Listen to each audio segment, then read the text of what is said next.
घोर अंधेरी रातों में भी घोर अंधेरी रातों में भी तुम्हें दिया जलाकर पढ़ना होगा। ये दुनिया तो कीचड़ है यारो, तुम्हें कमल की भांति खिलना होगा। हाय फ्रेंड्स, मैं अंकुश शर्मा, आप लोगों का स्वागत है हमारे यूट्यूब प्लेटफॉर्म पे। आज बच्चों हम क्वेश्चन बैंक का डिस्कशन करेंगे जो 2021 में बिहार बोर्ड ने पूछा था। ठीक है बच्चों, पर उससे पहले मैं कुछ कहना चाहता हूं आप सबसे। परीक्षा की घड़ी है और परीक्षा की घड़ी में कहीं ना कहीं हम बहुत ज्यादा टेंशन और प्रेशर में आ जाते हैं। ठीक है बच्चों, तो क्या करें क्या ना करें, किस तरीके से खुद को हम मैनेज करें, आज हम थोड़ा सा पहले उस पर बात करेंगे बच्चों। और फिर हम फिर अपने सेशन को शुरू करेंगे जिसमें बिहार बोर्ड का जो पिछले साल का जो क्वेश्चन था, जो बिहार बोर्ड ने जो पूछा है, और उसी के पैटर्न पे इस बार भी क्वेश्चन पूछेगी। उसमें 100 क्वेश्चन ऑब्जेक्टिव होंगे, 30 क्वेश्चन 2 मार्क्स वाले होंगे और 8 क्वेश्चन 5 मार्क्स वाले होंगे। कोई बदलाव नहीं है। ठीक है बच्चों, मैथमेटिक्स और जीवन में बहुत ही गहरा संबंध है।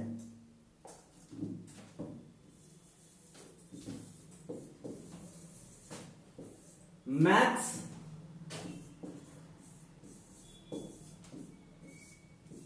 और जीवन, अगर इन दोनों को अच्छे से हम समझे, जिस तरह मैथमेटिक्स में अगर कोई भी फॉर्मूला, कोई भी रूल गलत होता है तो परिणाम गलत आते हैं बच्चों।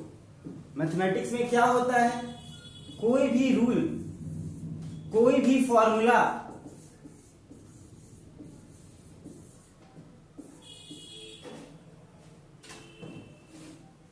कोई भी फॉर्मूला मैथमेटिक्स में अगर गलत होता है बच्चों तो परिणाम क्या आता है, गलत आता है।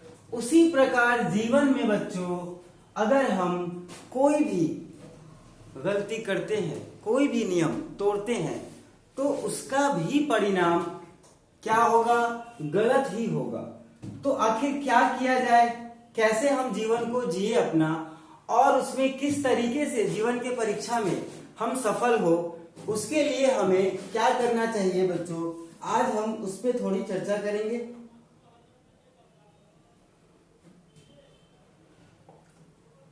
बच्चों लाइफ में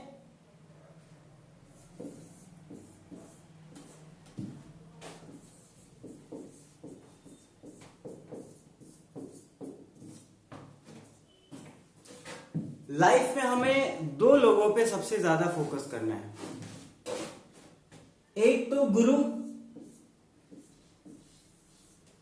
और दूसरे माता पिता। अगर आप तीसरे के चक्कर में पड़े फिर तो बहुत पिटेंगे आप, आपको एक ट्रायंगल बना के रखना है। यहां आप खुद को डालिए, सेल्फ, आप गुरु से कनेक्टेड रहिए और माता पिता से। इसके अलावा अगर बच्चों आप और कहीं अपने ध्यान को भटकाएंगे तो फिर गड़बड़ हो जाएगा, फिर आप चूक जाएंगे। ठीक है, तो जिस तरह मैथमेटिक्स में हमें क्या करना है, अपने सारे रूल्स को फॉलो करना है। लाइफ में भी हैप्पी रहने के लिए, जीवन में भी खुश रहने के लिए बच्चों हमें जीवन के रूल्स को फॉलो करना होता है, नहीं तो वहां भी परिणाम गलत आएंगे। यहां तो आता ही है, आप जानते ही हैं मैथमेटिक्स में कैसे आपके आंसर गलत आते हैं। ठीक है, आज हम लोग शुरू करेंगे क्वेश्चन बैंक। आज इस वीडियो में क्या करेंगे, क्वेश्चन बैंक की शुरुआत करेंगे। ठीक है,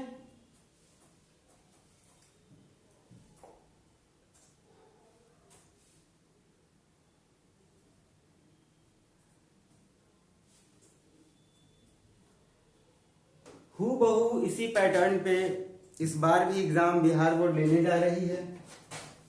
तो आप सबको क्या करना है, जो हमारा 21 वाला पैटर्न है उसको आप अच्छे से समझिए मेरे साथ। अगर आप इसकी तैयारी कर लेते हैं अच्छे से मेरे साथ, ठीक है, तो आपको कहीं भी किसी भी क्वेश्चन में दिक्कत नहीं होगा। मैं एक एक पोर्शन को बहुत अच्छे से डिस्कस करने जा रहा हूँ, एक एक क्वेश्चन पे बात करूंगा, एक एक टॉपिक को बताऊंगा कि इस क्वेश्चन को कैसे करें, कौन से फॉर्मूले को यूज करें, किस तरीके से अंत के दिनों में रिवीजन करें। तो आप बने रहिए हमारे साथ और आगे हमारे टॉपिक का जो है आनंद लीजिए।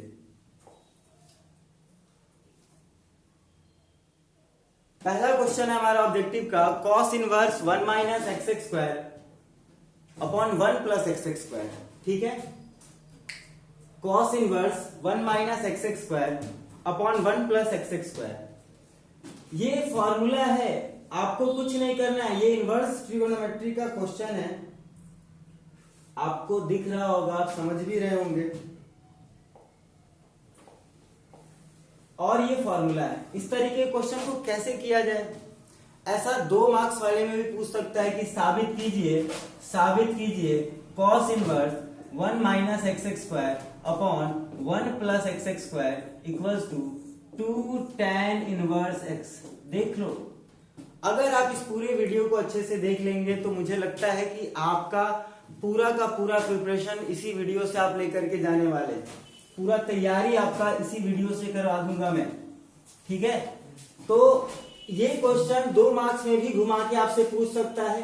कैसे पूछेगा बच्चों, कॉस इनवर्स पूछेगा, प्रूफ कीजिए cos inverse 1 minus x x square upon 1 plus x x square equals to 2 tan inverse x। Answer तो आपको अब दिख ही गया होगा कि 2 tan इनवर्स x होगा, लेकिन कैसे इसको साबित करें, तो इस तरीके के क्वेश्चन में क्या करेंगे, आप पुट करेंगे LHS। क्या है हमारा LHS है cos inverse 1 minus x x square 1 plus x x square equals to, नहीं ये LHS है हमारा, हम क्या करेंगे इसमें, तो हम इसमें पुट कर देंगे बच्चों, क्या करेंगे, पुट कर देंगे x equals to tan theta.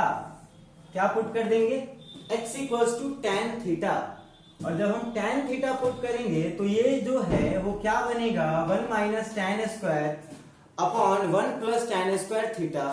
और जो होता है cos 2 theta, sorry tan 2 theta का फॉर्मूला, नहीं cos 2 थीटा का ही होता है। क्या होता है, cos 2 थीटा का फॉर्मूला, cos 2 थीटा का फॉर्मूला।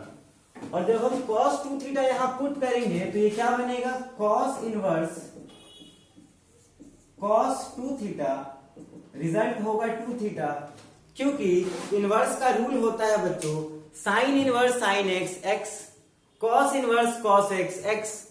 सबके साथ जितने भी ट्रिगोनोमेट्रिक रेशियो है सबके साथ ये रूल अप्लाई होता है, tan इनवर्स tan x। तो उसी तरीके से cos inverse cos 2 theta 2 theta. ठीक है, इस वीडियो को अगर आप देख लेते हैं बच्चों, पूरा देखेंगे अगर, तो इसी से आपका पूरा एग्जाम का तैयारी मैं करवा दूंगा। सारा रूल, सारा नियम, किस तरीके से क्वेश्चन को फॉलो करना है, सॉल्व करना है, कहां से फॉर्मूला लगेगा, वो सब मैं इस वीडियो में समझाने वाला हूं। तो क्या होगा 2 थीटा।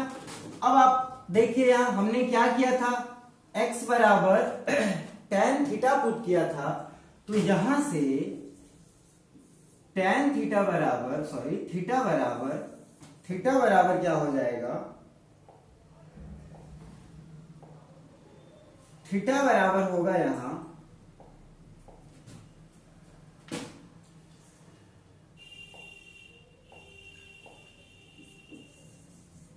tan inverse x। ठीक है, और उसको लेके यहां पुट कर देंगे तो क्या बन जाएगा, 2 tan इनवर्स x। ठीक है, तो ये हमारा आंसर हो गया फर्स्ट का। सेकंड क्वेश्चन अगेन फॉर्मूला है, ठीक है, मैं बता देता हूं, कुछ इसी तरीके से इसको साबित करना है। क्या है कि 3 sin इनवर्स x बराबर 3 sin इनवर्स x बराबर साइन इनवर्स क्या होगा, sine inverse 3x minus 4x cube, मतलब हमारा आंसर होगा C। ये फॉर्मूला है। इसमें भी क्या होगा, 2 नंबर में इस क्वेश्चन को कैसे पूछ सकता है, तो पूछेगा साबित कीजिए इतना बराबर इतना। अगेन यहाँ पे साइन 3 थीटा का 3x का फॉर्मूला लग सकता है, आप x की जगह साइन थीटा पुट कर दीजिएगा। यहाँ क्या हो जाएगा, sine inverse 3 sine theta plus minus minus, question में माइनस है तो माइनस क्या होगा 4 साइन क्यूब थीटा, और ये हो गया साइन 3 थीटा का फॉर्मूला। ये हो जाता है हमारा साइन 3 थीटा का फॉर्मूला, और जब वो पुट करेंगे तो अगेन 3 थीटा और अगेन 3 साइन इनवर्स एक्स। इसका मतलब है हमारा इसका आंसर क्या होगा, यहाँ सी होगा। ठीक है, एकदम क्लियर समझ में आया होगा बच्चों, कोई दिक्कत नहीं होगी इसमें, क्योंकि अगर आप इस वीडियो को देखेंगे तो आप क्या करेंगे, आपका प्रिपरेशन जो है वो कंप्लीट हो जाएगा। और मैं उसी पॉइंट ऑफ व्यू से इस वीडियो को बना रहा हूं, एक एक क्वेश्चन को इतना डिटेल में बताऊंगा कि आपको कोई दिक्कत नहीं होगी। आपके एग्जाम का प्रिपरेशन इसी एक वीडियो से कंप्लीट हो सकता है अगर आप ध्यान से इस पूरे वीडियो को देखेंगे। चलिए नेक्स्ट क्वेश्चन है हमारा tan इनवर्स माइनस 1/√3। देख रहे हो कितने इजी क्वेश्चन है। डायरेक्ट अगर किसी को फॉर्मूला पता हो, थोड़ा बहुत प्रिंसिपल वैल्यू निकाला हो, थोड़ा बहुत सॉल्व किया हो, आराम से इसका आंसर दे सकते हैं। क्या करेंगे, मैं यहाँ आपको पूरा डिटेल बताने वाला हूँ। ठीक है, चलिए मान लेंगे क्या, सबसे पहले इस तरीके के क्वेश्चन में क्या करेंगे, एकदम डिटेल में जीरो से एकदम समझेंगे आप लोग। लेट y बराबर tan इनवर्स माइनस 1/√3। मान लो ऐसे कुछ कि y बराबर tan इनवर्स माइनस 1/√3। अगर ऐसा क्वेश्चन 2 मार्क्स में भी आ जाएगा तो भी आपको बहुत हेल्प मिलेगा उसको सॉल्व करने में। चलिए देखिए कैसे क्या करेंगे। अब ये tan हमारा इस तरफ आएगा तो ये tan y हो जाएगा और माइनस 1/√3 होगा। हम इसको ऐसे ब्रैकेट डाल सकते हैं। फिर क्या होगा, ये tan y बराबर हम लिख सकते हैं tan इनवर्स पाई बाई, क्या लिख सकते हैं यहाँ, तो tan इनवर्स √3 1/√3 कितना डिग्री का वैल्यू होता है बच्चों, तो 30 डिग्री का, मतलब π/6। ठीक है, अब यहाँ पे क्या है हमारा कि माइनस tan इनवर्स क्या है, माइनस tan इनवर्स π/6 है, और माइनस tan इनवर्स थीटा जो क्या होता है वो होता है tan इनवर्स माइनस थीटा। ठीक है, ऐसे में इसका आंसर जो है बच्चों हमारा डी हो जाएगा। ठीक है, हमारा आंसर यहाँ डी हो जाएगा बच्चों, क्योंकि माइनस π/6 यहां से आएगा। हम इसको ऐसे लिख पाएंगे tan y बराबर tan इनवर्स माइनस π/6। ये होता है, फॉर्मूला होता है। आप इस तरह के फॉर्मूला को देख के जाएंगे तो क्या होगा, y इक्वल्स टू माइनस π/6। तो हमारा आंसर होगा डी। ठीक है, बिल्कुल क्लियर होगा, कोई दिक्कत नहीं होगा बच्चों। चलिए नेक्स्ट क्वेश्चन है हमारा sine sec inverse x plus cos inverse x. Again formula, आप 3 फॉर्मूला याद करके जाएंगे। Sine inverse x plus cos inverse x π/2 होता है। ठीक है, sine inverse x plus cos inverse x π/2 होता है। वैसे ही sec inverse x plus cosec inverse x π/2 होता है, और tan inverse x plus cot inverse x भी π/2 होता है बच्चों।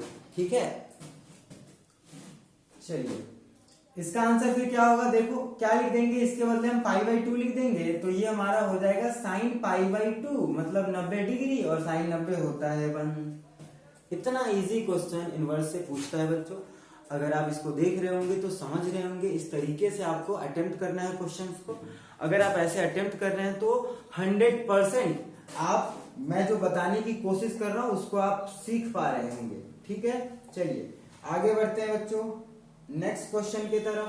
क्वेश्चन नंबर 5-6, पहले 5 को देख लेते हैं। चलिए क्वेश्चन नंबर 5 है हमारा 2 tan inverse 1/3 plus tan inverse minus 1/7। ऐसा क्वेश्चन 2 मार्क्स वाले में भी पूछता है। आप आपको दिखाएंगे, इसके बाद उसी की बारी है। पहले हम लोग ऑब्जेक्टिव देख लेते हैं। अब इसको सॉल्व कैसे करेंगे। ठीक है, यहां पे क्वेश्चन दिया हुआ है 2 tan inverse 1/√3 plus tan inverse 1/7। तो क्या करना है, यहां पे एक फॉर्मूला लगाना है। वो रूल क्या है बच्चों, तो रूल है कि tan inverse x, tan inverse 2 tan inverse x है ना, वो होता है tan इनवर्स 2x/1 - x²। ठीक है, इस फॉर्मूला को यूज करना है हमें यहाँ। कैसे यूज करेंगे, इससे पहले यूज करेंगे तो क्या लिखेंगे इसको, tan इनवर्स 2/3, क्योंकि 2 इंटू एक्स के जगह 1/3 है, अपॉन 1 माइनस 1/3 का स्क्वायर होगा बच्चों, और प्लस tan इनवर्स 1/7 होगा। ठीक है, कौन है गुमराह, कौन आगाहे मंजिल है। अच्छा चलो पहले इस क्वेश्चन को समझ लो, फिर इसको भी समझाते हैं, बहुत मजेदार लगेंगे। ठीक है, यहां देखो क्या करेंगे, 2/3 है ना, बाई 1 माइनस 1/√3 का, सॉरी 1/3 का स्क्वायर हो गया। अब इसको जरा सॉल्व करेंगे तो क्या मिल जाएगा हमें, tan इनवर्स 2/3 है ऊपर, नीचे सॉल्व होगा तो क्या होगा, देखो ध्यान से, 1/9, 9 माइनस 1, 8/9 नीचे होगा, तो 3 से 9 को काटेंगे, नीचे 3 होगा, 2 से 4 को काटेंगे, मतलब 3/4 होगा, प्लस tan इनवर्स 1/7। ठीक है, अब इस पे फॉर्मूला कौन सा लगाना होता है बच्चों, तो एक फॉर्मूला होता है tan inverse x plus tan inverse y, और क्या लिख देंगे उसको बच्चों, tan inverse x plus y upon 1 minus xy। ठीक है, और जैसे ही ये फॉर्मूला हम अप्लाई करेंगे बच्चों, हम आराम से अपने आंसर तक पहुंचेंगे। तो कैसे अप्लाई होगा, tan इनवर्स क्या होगा, 3/4 प्लस 1/7 अपॉन 1 माइनस 3/4 इंटू 1/7, और जब हम इसको सॉल्व करेंगे बच्चों तो ये पूरा 1 आएगा। कैसे, तो उसका एलसीएम होगा 7 और 4 का एलसीएम 28 होगा, फिर ऊपर हो जाएगा 21, इधर कितना होगा, एक मिनट मैं लिख देता हूँ आपके लिए। चलिए, tan इनवर्स क्या होगा, ऊपर 28 एलसीएम हम लेंगे, यहाँ क्या होगा 21 प्लस क्या होगा 4 होगा, 25 ऊपर हो जाएगा, और नीचे भी वैसे ही सॉल्व करेंगे तो ये 25/28 आएगा, और ये सब कट के 1 बचेगा, और tan इनवर्स 1 का वैल्यू आप जानते हैं कि tan 45 है ना, π/4 45 डिग्री का वैल्यू 1 होता है, इसलिए हमारा आंसर क्या होगा, π/4 होगा। तो इस तरीके से अगर क्वेश्चन पूछेगा तो आप 2 नंबर वाले में इस तरीके से पूरा प्रोसेस से आप बना सकते हैं। फॉर्मूला आप देख रहे हैं, जितने भी डबल एंगल वाले फॉर्मूला इनवर्स में, जितने भी सम वाले, सब्ट्रैक्शन वाले जो भी फॉर्मूला है, सबको आप देख के जाएंगे कैसे मैं यूज कर रहा हूं, ऐसे आप सीखिए बच्चों। इस वीडियो के बाद आपका सारा प्रॉब्लम दूर होने वाला है बच्चों। चलिए आगे नेक्स्ट क्वेश्चन को देखते हैं। छठा हमारा क्वेश्चन है कि सारणिक इतना का मान क्या होगा। बहुत इजी क्वेश्चन है, डिटरमिनेंट का क्वेश्चन है, आपको बस इसको इवेल्युएट करना है। ठीक है, तो थोड़ा सा एक निगाह हम देखेंगे इसको कि क्या ये देखते ही भस्म हो जाएगा, मतलब क्या कोई ऐसा प्रॉपर्टी डिटरमिनेंट का हम यूज कर लेंगे ये देखते ही सॉल्व हो जाए। लगता तो ऐसा ही है, देखिए क्या है, 1 है, 2 है, 4 है, रो 1 हमारा 1 2 4 है, रो 2 हमारा 3 7 9 है। उसके बाद क्या है, अगर हम इसमें से 4 कॉमन ले ले, रो 3 में देखिए 4 है, 8 है, 16 है, 4 को कॉमन लेंगे तो 1 बचेगा, 2 बचेगा, 4 होगा, मतलब इसमें प्रॉपर्टी काम कर रहा है। कौन सा प्रॉपर्टी, कि अगर 2 रो और 2 कॉलम किसी भी मैट्रिक्स का 2 रो या 2 कॉलम बराबर होता है, इक्वल होता है, आइडेंटिकल होता है, तो उसका वैल्यू 0, मतलब वो भस्म हो जाता है। तो क्या होगा यहाँ आंसर हमारा 0, क्योंकि तीसरा रो और पहला रो है ना, ठीक है, तीसरा रो और पहला रो हमारा क्या है, आइडेंटिकल आ गया, और उसका वैल्यू इस वजह से 0 हो गया। ठीक है, चलिए नेक्स्ट क्वेश्चन की तरफ बढ़ते हैं बच्चों। अगला क्वेश्चन है हमारा 7 नंबर, अगेन डिटरमिनेंट का क्वेश्चन है, और फिर से आपसे पूछा है कि इसका वैल्यू क्या होगा। ठीक है, मैं कुछ बोल रहा था उस समय बच्चों को, कौन है गुमराह, मतलब कौन भटका हुआ है, कौन है गुमराह मतलब कौन भटका हुआ है, कौन है आगाहे मंजिल, मतलब कौन है जिसको अपने मंजिल का पता है, कौन आगाहे मंजिल है, आगाह होना मतलब खबर होना, कौन आगाहे मंजिल है, हजारों कारवां है यहाँ, इस जिंदगी के सहराहों में। मतलब हजारों लोग हैं, आप अकेले नहीं है बच्चों, टेंशन किसी भी चीज का नहीं लेना है। इस पृथ्वी पे करोड़ों करोड़ों कारवां, मतलब करोड़ों लोग हैं इस जीवन के पथ पे। तो परीक्षा तो है, ठीक है, लेकिन जीवन तो हर घड़ी आपसे एग्जाम लेगी और लेती रहेगी। आपको घबराना नहीं है, डट करके सामना करना है। चलिए नेक्स्ट क्वेश्चन की तरफ। फिर से एक डिटर्मिनेंट मिला, क्या मिला, इसका हमें वैल्यू बताना है, ठीक है, इसका वैल्यू बताना है। क्या कोई प्रॉपर्टी इस पे काम करेगा, ये पहले सोच लीजिए। वैसे इसको जब हम सॉल्व करेंगे बच्चों तो हमारा वैल्यू क्या आएगा, 36 आएगा, ठीक है। सिंपली हम क्या कर सकते हैं, जब कुछ नहीं समझ में आए आप सीधा इसको एक्सपैंड कर दीजिए, एक्सप्लेन नहीं एक्सपैंड कर दीजिए, किसी भी रो के थ्रू, कॉलम के थ्रू आप फ्री हैं यहां एक्सपैंड करने के लिए, और उसको सॉल्व कर दीजिए। नेक्स्ट क्वेश्चन बच्चों, नेक्स्ट क्वेश्चन भी हमारा क्या है, एक मैट्रिक्स का है, डिटर्मिनेंट एंड मैट्रिक्स का। देखो कितना क्वेश्चन पूछता है। ए बराबर है, एक मैट्रिक्स है 1 -1 -1 1, और तब आपको बताना है बच्चों ए क्यूब का वैल्यू। अब यहां क्या पूछा, कौन सा टॉपिक आप रिवीजन करेंगे तो ये क्वेश्चन बनेगा, तो multiplication of matrices. A cube का मतलब होता है बच्चों ए इंटू ए इंटू ए। ए क्यूब का मतलब ही होता है ए इंटू ए। तो मतलब हम 3 बार क्या करेंगे, जो ए मैट्रिक्स दिया हुआ है उसको मल्टीप्लाई करेंगे, ठीक है। क्या है, 1 -1 -1 1 1 -1 -1 1 1 -1 और 1, ठीक है। ये 3 मैट्रिक्स है हमारा, तीनों को ऐसे लिख देना है आपको। सबसे पहले किसी भी दो को मल्टीप्लाई कर लेना है, तो इन दोनों को चलो मल्टीप्लाई कर लेते हैं। हमारे साथ सीखो कैसे मल्टीप्लाई करना है। सबसे पहले क्या करना है, इधर वाला है ना, जो लेफ्ट साइड है और राइट साइड है, तो राइट साइड वाले का कॉलम आपको देखना है और लेफ्ट साइड वाले का रो। और कैसे मल्टीप्लाई होगा, तो 1 इंटू 1 मतलब फर्स्ट एलिमेंट तो फर्स्ट एलिमेंट, सेकेंड तो सेकेंड, तो कैसे होगा 1 इंटू 1 1, और -1 इंटू -1 फिर से +1, और दोनों को प्लस कर देंगे तो बच्चों हो जाएगा हमारा 2, ठीक है। फिर क्या होगा, यहाँ पे -1 -2, यहाँ क्या हो जाएगा -2, और यहाँ वैसे ही +2 हो जाएगा जब हम इस कॉलम से इन दोनों को मल्टीप्लाई करेंगे। फिर हमारा बचता है क्या, 1 -1 1 -1 नहीं -1 1, ठीक है। अब इससे जब मल्टीप्लाई कर देंगे यहां बच्चों, ठीक है, तो क्या होगा, ये मल्टीप्लाई जब होगा तो 1 इंटू 2 और -1 इंटू -2 +2, तो अब 4 हो जाएगा, मतलब 4 -4 4 ये आ जाएगा। कैसे, -1 इंटू 2 -2 इंटू -1 +2, दोनों ऐड हो जाएंगे 4, ठीक है। तो इस तरीके से बच्चों हम सॉल्व करते हैं ऐसे क्वेश्चंस को।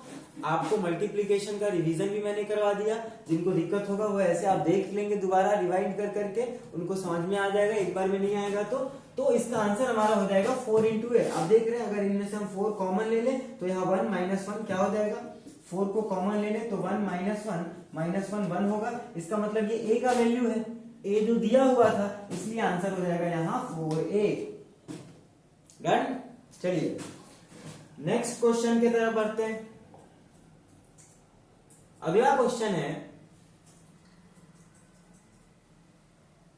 मैट्रिक्स ये है AHG BJ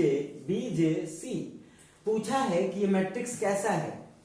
देख लो टॉपिक है ना, इसको भी रिवीजन करके जाओगे कि सिमेट्रिक मैट्रिक्स क्या होता है, स्क्यू सिमेट्रिक मैट्रिक्स क्या होता है ना, सिमेट्रिक क्या होता है, स्क्यू क्या होता है, यूनिट मैट्रिक्स क्या होता है, ठीक है। आपको इसको रिवाइज करके जाना है, और अभी मेरे साथ यहाँ सीखिए कि ये जो मैट्रिक्स है वो क्या है। तो अगर बच्चों ध्यान से इसको देखो, अगर इस मैट्रिक्स का ट्रांसपोज निकाले, तो ट्रांसपोज निकालेंगे तो क्या होगा, AHG जो ऊपर है वो AHG नीचे आएगा। अगेन वही चीज तो है यहाँ, मतलब ये उल्टा सीधा एक समान। इसको अगर हम उलट भी दें इस मैट्रिक्स को तो क्या हो रहा है, वही वैल्यू आ रहा है, ट्रांसपोज इसका वही आ रहा है। इसका मतलब ये सिमेट्रिक मैट्रिक्स हो गया। ठीक है, लेकिन ये सारा टॉपिक भी आप रिवाइज करेंगे बच्चों। ठीक है, चलिए नेक्स्ट क्वेश्चन। नेक्स्ट क्वेश्चन है हमारा, अवकल समीकरण x dy plus y dx बराबर 0 का हल क्या होगा।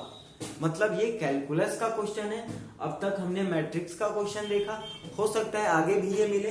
अब switch to your mind into calculus, है ना। अब सीधे डिटरमिनेंट एंड मैट्रिसेस से आपको अपने माइंड को क्या करना है, कैलकुलस पे, है ना, शिफ्ट कर देना है। कोई गारंटी नहीं है कब कौन सा क्वेश्चन मिल जाएगा, है ना। किसी का क्या है, जिसका कोई गारंटी नहीं है ना बच्चों, जिसका कोई गारंटी नहीं है उसी का नाम जिंदगी है। जिसका कोई गारंटी नहीं है उसी का नाम जिंदगी है, और जिसका गारंटी है वही मौत है बच्चों। ठीक है, चलो आगे बढ़ते हैं। क्वेश्चन है हमारा, solution of the differential equation x dy plus y dx बराबर 0। ठीक है, इस तरीके का क्वेश्चन जब मिले आपको, आप कैसे उसको दबोचेंगे।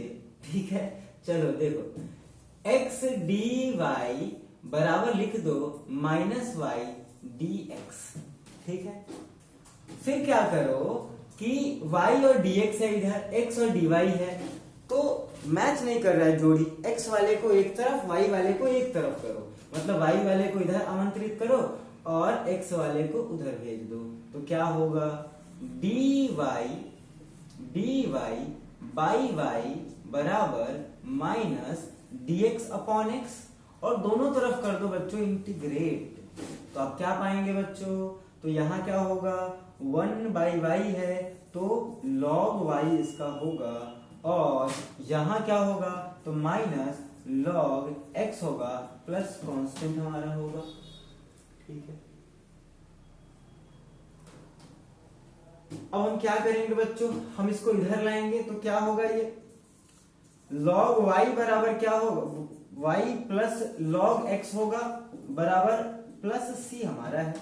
ठीक है, हम इसको क्या लिखेंगे, log देखो ध्यान से बच्चों, क्या है यहाँ log y plus log x है। हम इसको क्या करेंगे, अगर जोड़ दें, क्योंकि ये सम के फॉर्म में है तो मल्टीप्लाई में लिख सकते हैं। तो क्या होगा, ये क्या होगा, log xy होगा इक्वल्स टू, है ना, कांस्टेंट है तो log 2 log 3 या 2 3 4 ये सब तो कांस्टेंट ही है। तो कांस्टेंट log के फॉर्म में हो या नंबर के फॉर्म में हो, क्या फर्क पड़ता है। इसलिए हम यहाँ लिख सकते हैं xy बराबर k या c, तो मतलब xy बराबर c ऑप्शन हमारा यहाँ सही होता है बच्चों। ठीक है, चलिए नेक्स्ट क्वेश्चन फिर से कैलकुलस का ही है। क्या है, अवकल समीकरण y dx minus x dy by y square equals to 0 है। ठीक है, क्या पूछा है कि solution of the differential equation y dx minus x dy upon y square equals to 0, कैसे इसको सॉल्व करें। इस तरीके का क्वेश्चन देख लो कैसे करेंगे बच्चों।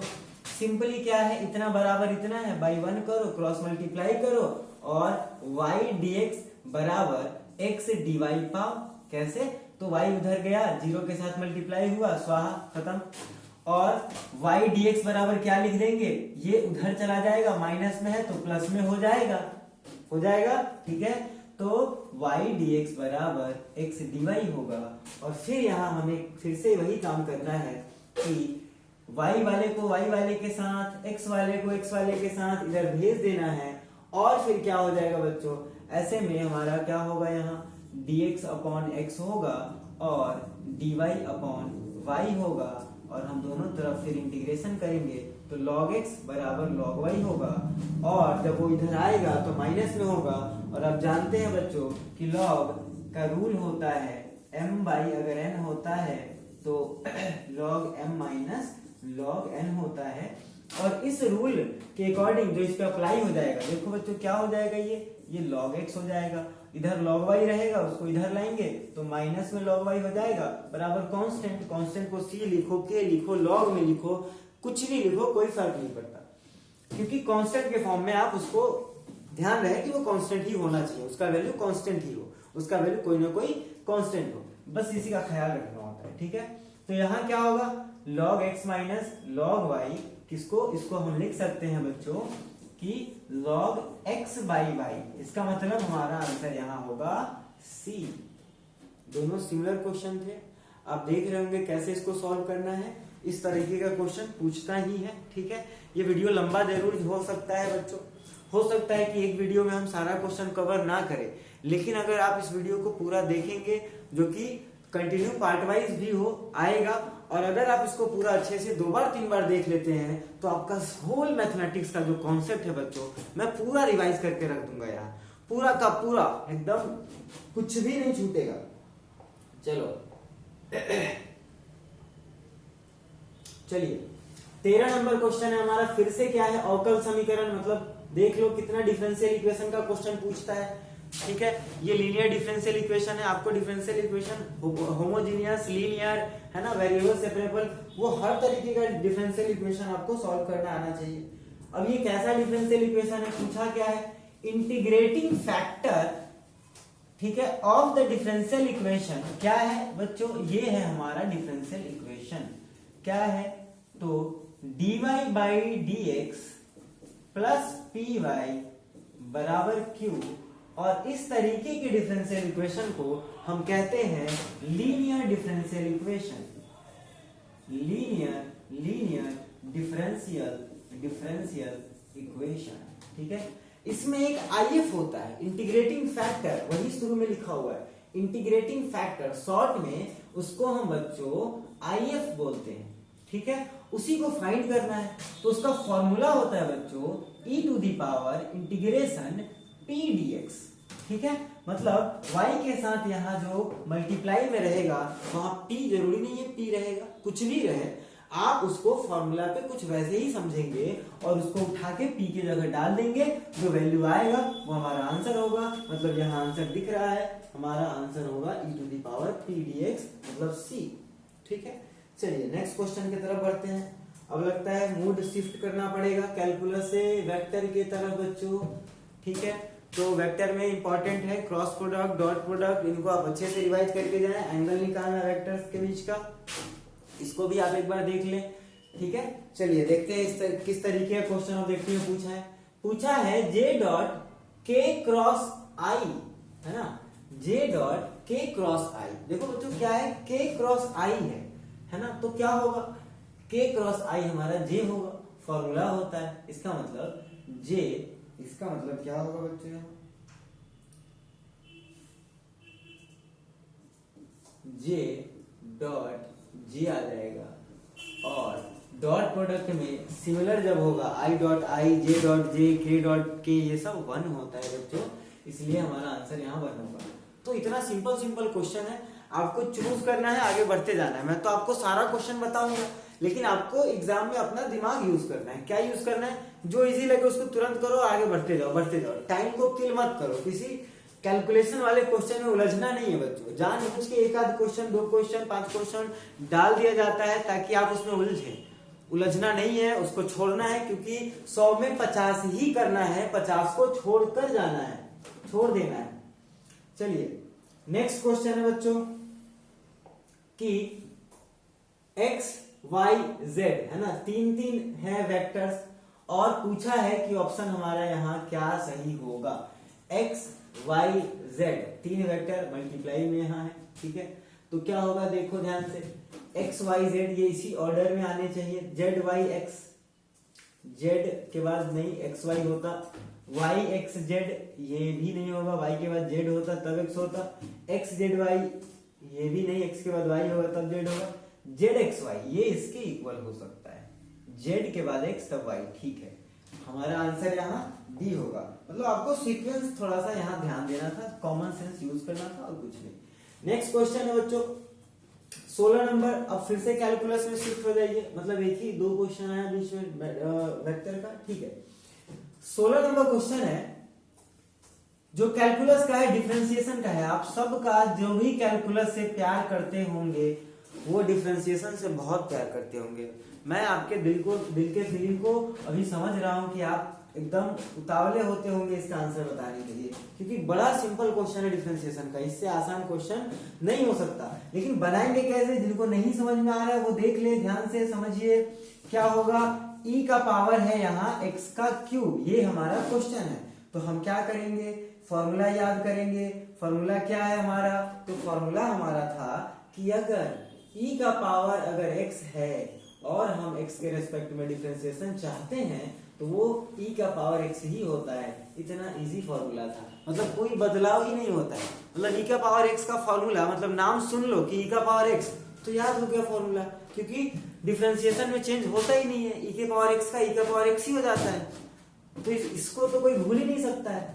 इस वजह से क्या होगा, e का पावर यहाँ x क्यूब है, तो हमें इसका बस ख्याल रखना होता है कि यहाँ जो चीज हो वही चीज यहाँ होना चाहिए। यहाँ लालू जी हो तो यहाँ लालू जी होना चाहिए, ठीक है।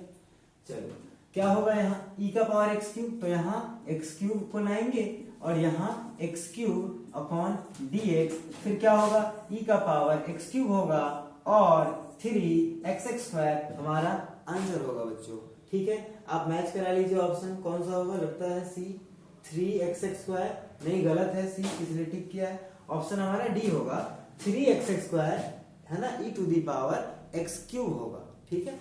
तो इसमें इसके आंसर में मत जाइएगा, मैं जो बताऊंगा, जो टिक करूंगा वही सही आंसर होगा, ठीक है। चलिए आगे बढ़ते हैं। अगेन मजेदार क्वेश्चन है, हमारा प्रिय कैलकुलस का क्वेश्चन है।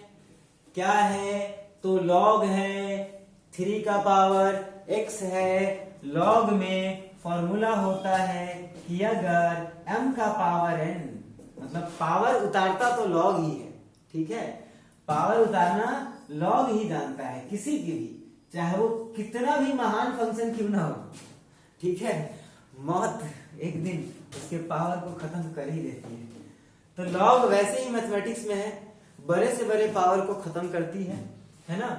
यहाँ क्या होगा बच्चों, हम क्या करेंगे, 3 का पावर यहाँ x है तो इसके पावर को हम क्या कर लेंगे, मल्टीप्लाई में ले आएंगे, तो क्या हो जाएगा, log 3 कांस्टेंट माना जाएगा, और जब dx का डिफरेंशिएशन होगा तो ये खत्म, ठीक है।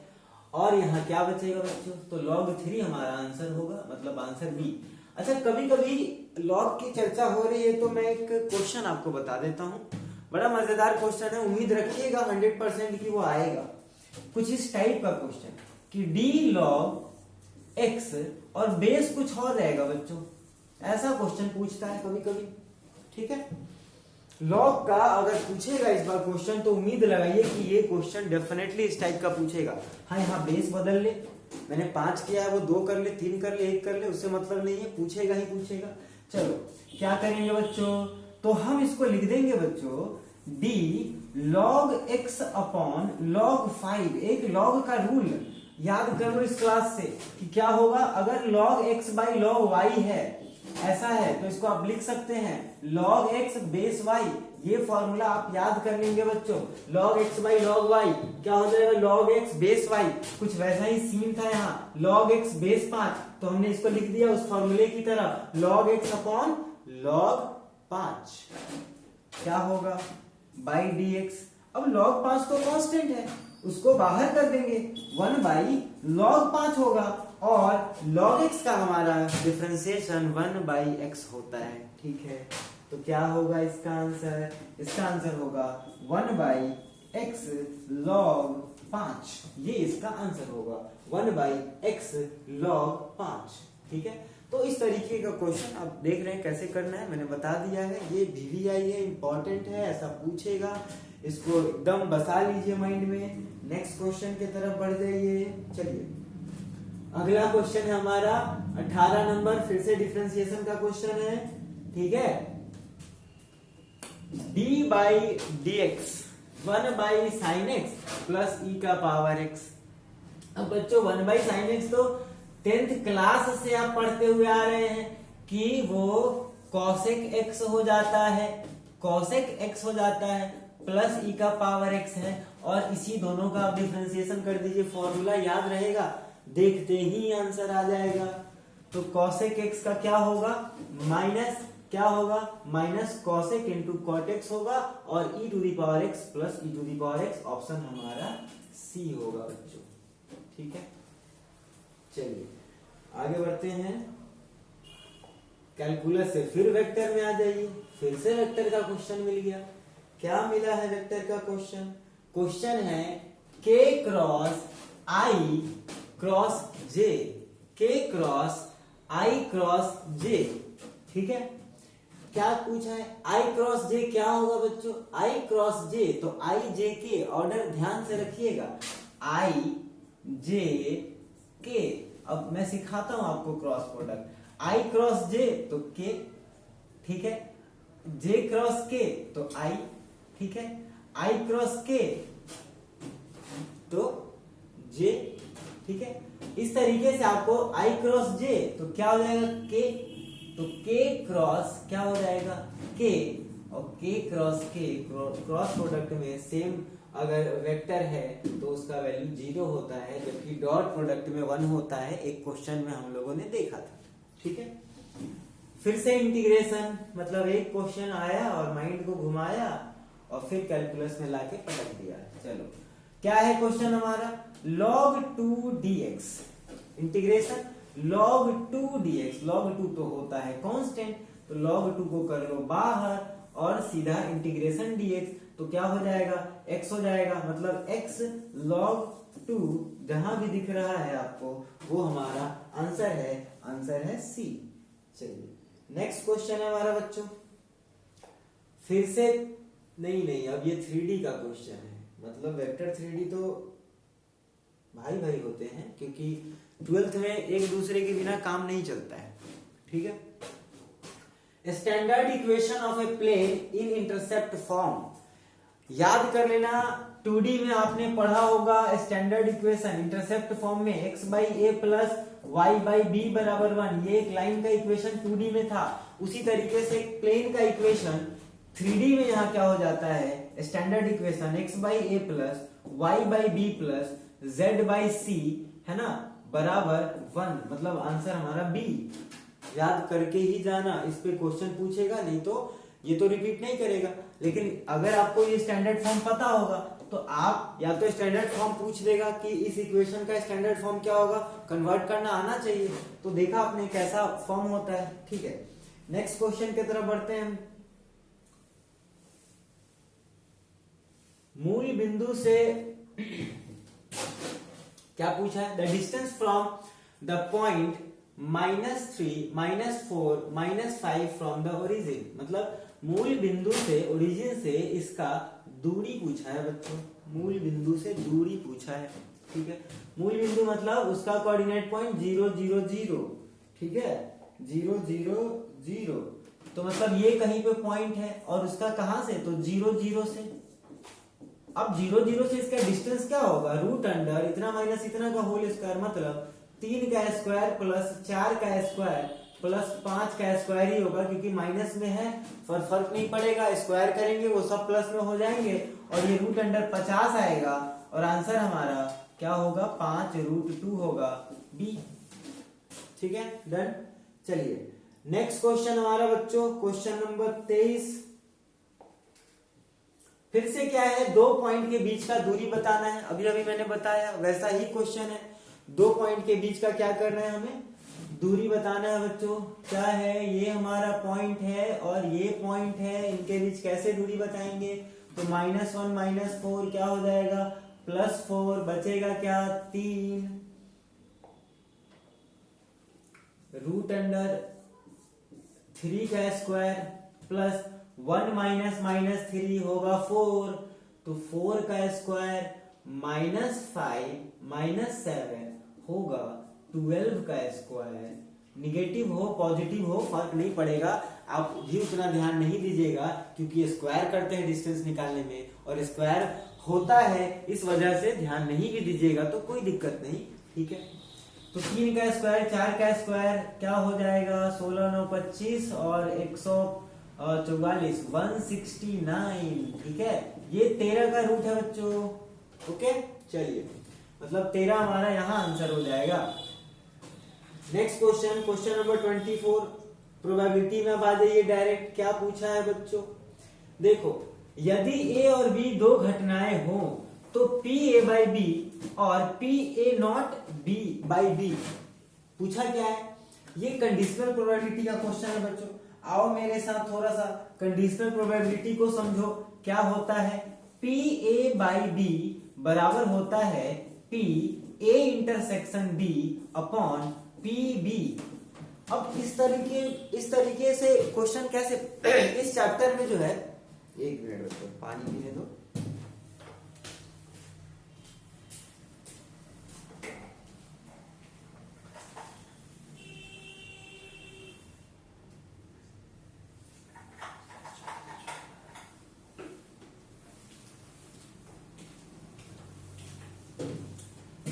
देखो बच्चों, इस तरीके के क्वेश्चन में क्या होता है कि पी ए बाई बी है ना, इसका मतलब कि ए का प्रोबेबिलिटी बताइए जहां बी कोई घटना है वो पहले ही घट चुका है।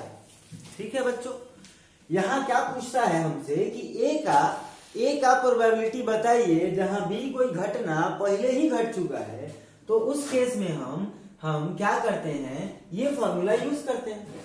और P A not by B क्या क्या मतलब है कि ए के नहीं होने की प्रायिकता क्या होगी जहां बी पहले से ही हो चुका है। ओके बच्चों, ठीक है, तो इसका क्या होगा आंसर, मतलब ए के होने की और नहीं होने की, तो किसी भी घटना का प्रायिकता में क्या होता है, प्रोबेबिलिटी में क्या होता है कि अगर होने की प्रोबेबिलिटी और नहीं होने की प्रोबेबिलिटी को जोड़ देते हैं तो उसका आंसर बच्चों 1 हो जाता है। ठीक है ना, सिंपल क्वेश्चन। चलिए आगे बढ़ते हैं। d by d x of sine 2x, वाह, मतलब घूम फिर के कैलकुलस में तो हम इंटर कर ही रहे हैं और इससे मजेदार साथी कोई नहीं है आपके एग्जाम के लिए। इसको अगर कर लिया, इसलिए मैं कैलकुलस वाले क्वेश्चंस को और डीपली आपको बता रहा हूं कि इसको अगर आप पकड़ इस पे बना लिए तो आपका बेड़ा पार कैलकुलस ही लगाएगा। चलो, d by d x of sine 2x क्या हो जाएगा बच्चों, इसका सीधा हो जाएगा 2 cos 2x। क्या हो जाएगा 2 cos 2x। ठीक है, कैसे करते हैं डिफरेंशिएशन, आओ 1 मिनट लगेगा, समझ लेते हैं बच्चों। Sine 2x upon d2x into d2x by dx, मतलब क्या होता है, फॉर्मूला हमने जो सीखा है वो ये है कि साइन यहां कुछ भी है ना, और यहां पे वही चीज होना चाहिए। यहां जो कुछ भी हो, यहां क्या हो, कुछ भी हो, यहां मान लो पेन हो, पेन आ गया इसके अंदर, तो यहां भी पेन होगा, तभी उसका फॉर्मूला कॉस पेन हो जाएगा। कॉस क्या हो जाएगा, पेन हो जाएगा, है ना। इसका मतलब यहां साइन 2x है तो यहां भी वही चीज चाहिए था। ये रिक्वायरमेंट है डिफरेंशिएशन में, चेन रूल की ये सबसे पहली जरूरत है, नहीं तो चेन रूल लगेगा ही नहीं। ध्यान रखना बच्चों, ठीक है। चलिए क्या होगा इसका, साइन 2x का 2x के रेस्पेक्ट में बच्चों cos 2x, और इस 2x में से 2 को बाहर कर लो, dx आपस में लड़के खत्म, बच गया सिर्फ 2, तो 2 cos 2x हमारा आंसर होगा बच्चों। ठीक है, चलिए नेक्स्ट क्वेश्चन की तरफ बढ़ते हैं। 26, ठीक है, d by d x of tan kx, d by d x of tan kx, again बहुत ही सिंपल क्वेश्चन है। के मतलब कोई कांस्टेंट 2 3 4 5 कुछ भी आप समझ लीजिए वहां पे होगा। तो क्या होगा बच्चों, आप इसको सीधा लिखिए, k को बाहर करिए, जैसे उस क्वेश्चन में 2 बाहर हो गया था वैसे ही यहाँ k बाहर हो जाएगा, और sec स्क्वायर kx हमारा आंसर होगा बच्चों। ठीक है, चलिए आगे बढ़ते हैं। इंटीग्रेशन का क्वेश्चन है। आज की वीडियो में बच्चों कोशिश करेंगे आधा क्वेश्चन हम लोग कंप्लीट कर लें। ठीक है, थोड़ा डिटेल में हम आपको समझा रहे हैं इसलिए वीडियो लंबा हो सकता है, लेकिन अगर इस वीडियो को आप पूरा देखेंगे तो इसी वीडियो में सारा एग्जाम का सार छुपा हुआ है, सारा ज्ञान इसी वीडियो में छुपा हुआ है। इससे बाहर आपको कुछ करने की जरूरत नहीं है। चलिए, इंटीग्रेशन है बच्चों x प्लस 2 dx, है ना। बड़ा सिंपल इंटीग्रेशन है। इंटीग्रेशन का जब शुरुआत आप किए होंगे तो सबसे पहले पहले जो दर्शन हुआ होगा ऐसा ऐसा क्वेश्चन आपको दिखा होगा बच्चों, ठीक है। अब ऐसा क्वेश्चन का भी आप आंसर नहीं निकाल पाएंगे तो फिर जरूरत है कि आप अच्छे से पहले फॉर्मूला को देखें। तो फॉर्मूला यहाँ क्या होता है बच्चों, x का पावर अगर n होता है तो x का power n+1 by n+1 plus c कर लेते हैं बच्चों, ठीक है। अगर ऐसे ही इसका एक और फॉर्मेट है x प्लस a, मतलब a क्या, कोई कांस्टेंट। अगर कोई यहां कोई कांस्टेंट भी आ जाए तो क्या होगा बच्चों, तब भी उस केस में आप घबराइएगा नहीं, वही चीज कीजिएगा जो इसमें आपने किया है, n+1 by n+1 plus c। ये हमारा बच्चों क्या होगा, हमारा आंसर होगा। उसी तरीके से यहां सोचिए x+2 का पावर क्या होगा, 1+1, x+2 है तो कौन सा हमारा आंसर होगा, हम अलग अलग भी कर सकते हैं, x+2 dx, ठीक है। क्या होगा, x² होगा और प्लस 2x होगा प्लस c होगा प्लस k होगा, ऐसे भी कर लेंगे, मतलब हमारा आंसर c होगा। नेक्स्ट क्वेश्चन क्या है बच्चों, तो नेक्स्ट क्वेश्चन हमारा क्या है, डेफिनेट इंटीग्रल का क्वेश्चन है, ठीक है। 1 to 1, 1 to 3 और यहाँ कुछ नहीं है तो हम 1 समझते हैं, कुछ नहीं है तो क्या समझेंगे, 1 समझेंगे। तो क्या होगा, उसका इंटीग्रेशन x हो जाएगा और लिमिट हमारा 1 to 3, तो 3 - 1 क्या होगा, 2 हमारा आंसर होगा। चलिए नेक्स्ट क्वेश्चन की तरफ बढ़ते हैं बच्चों। 29 0 से π/2 cos x है, अगेन डेफिनेट इंटीग्रल का क्वेश्चन है। cos x का क्या हो जाता है बच्चों आंसर हमारा, तो sin x हमारा होता है cos x का डिफरेंशिएशन, तो यहाँ क्या होगा, sin x होगा। और 0 to π/2, अब आप समझ रहे हैं क्या करेंगे, 0 to π/2, 0 to π/2, तो π/2 एक बार डालेंगे और -0 करेंगे तो क्या आ जाएगा, 1 - 0, 1 आंसर होगा, ये होगा। चलिए 30 नंबर क्वेश्चन है, sin x into cos x dx, ठीक है।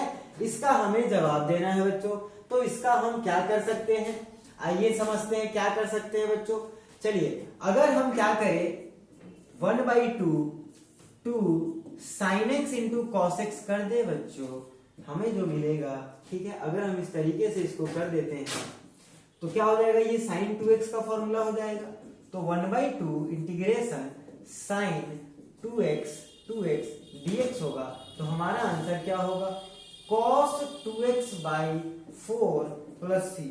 अब अगर कोई मैच नहीं कर रहा है तो हम इसको इंटीग्रेशन बाय सब्स्टिट्यूशन से जब करेंगे, बच्चों आपको पता होगा कि इंटीग्रेशन में क्या होता है, अलग अलग अप्रोच लगाते हैं, अलग अलग हम आंसर पाते हैं। बहुत सारा ऐसा एग्जांपल या बहुत सारा ट्रिगोनोमेट्री के क्वेश्चन में खास करके क्या होता है, ट्रिगोनोमेट्री हमारा फॉर्मूला से भरा पड़ा है, हम जिस वे बह जाते हैं उस तरीके से हमारा आंसर आ जाता है। हमने यहाँ डबल एंगल फॉर्मूला यूज कर लिया और answer integration by substitution method पे लाके दिया है बच्चों। तो हम क्या करेंगे, यहाँ सब्स्टिट्यूट करेंगे, sin x को कर देंगे पुट, है ना। दोनों तरीका सीख लो, कैसे हम ट्रिगो के फॉर्मूला को पहले यूज कर सकते हैं और कैसे हम इंटीग्रेशन बाय सब्स्टिट्यूशन को यूज कर सकते हैं। तो sin x बराबर क्या पुट कर लेना है, t। जैसे ही पुट करेंगे बच्चों क्या होगा, t इंटू, अब इसको डिफरेंशिएशन करते हैं तो ये हो जाएगा हमारा cos x, इधर क्या होगा dt/dx, तो cos x इंटू dx बराबर होता है dt। ऐसे में क्या होगा, cos x इंटू dx के बदले डाल देंगे बच्चों dt। अगर इसको ये आपको करने नहीं आता होगा, वीडियो को दोबारा पॉज करके आप, है ना, रिवाइंड करके देखिएगा। चलिए cos x dx बराबर क्या होगा, dt, तो हम यहाँ dt रखेंगे और sin x के बदले t रखेंगे बच्चों, तो आएगा t dt और फिर आंसर होगा t² 2 प्लस c, और t को हमने क्या लिया था, तो sin x, अब sin x वहां पुट कर दीजिए, मतलब sin² x/2 हमारा आंसर होगा c।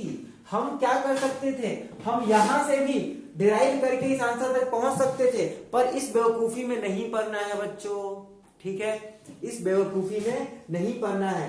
आपको क्या करना है, दोनों में से कोई एक तरीका लगाना है और सॉल्व कर लेना है। चलिए अगले क्वेश्चन की तरफ बढ़ते हैं। नेक्स्ट क्वेश्चन है हमारा 31, ठीक है। वो क्या है बच्चों, d by d x of log root x है। लॉग रूट एक्स का क्या होगा, बड़ा सिंपल क्वेश्चन है। अभी मैंने एक फॉर्मूला बताया था आपको कि लॉग क्या करता है, पावर को उतारता है, पावर को क्या करता है, मल्टीप्लाई में लाता है। तो रूट में होने का मतलब है कि D by d x of log क्या होगा, x का पावर 1/2 और पावर आ जाएगा मल्टीप्लाई में। मतलब हमें फाइनली क्या करना है, क्या करना है हमें सिर्फ log x का डिफरेंशिएशन करना है। तो 1/2 d log x by dx और log x का डिफरेंशिएशन फॉर्मूला आ गया 1/x, तो 1/2x हमारा आंसर होगा, ठीक है। आज के वीडियो में बच्चों हम क्लास को यहीं पे रोकते हैं, ठीक है। इतना क्वेश्चंस का प्रैक्टिस कीजिए। कल मॉर्निंग में, ठीक है, एक वीडियो और इस पे हम लाएंगे जिसमें क्या होगा, पूरा हम कंप्लीट कर देंगे ऑब्जेक्टिव को, ठीक है। चलिए आज की क्लास को हम यहीं पे रोकते हैं।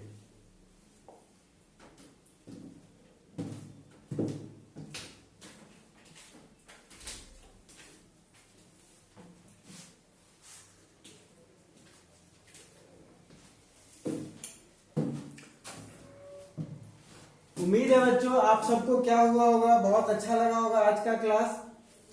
और आप इसी तरीके से क्या करेंगे, हर एक क्वेश्चन का प्रैक्टिस करेंगे, ठीक है।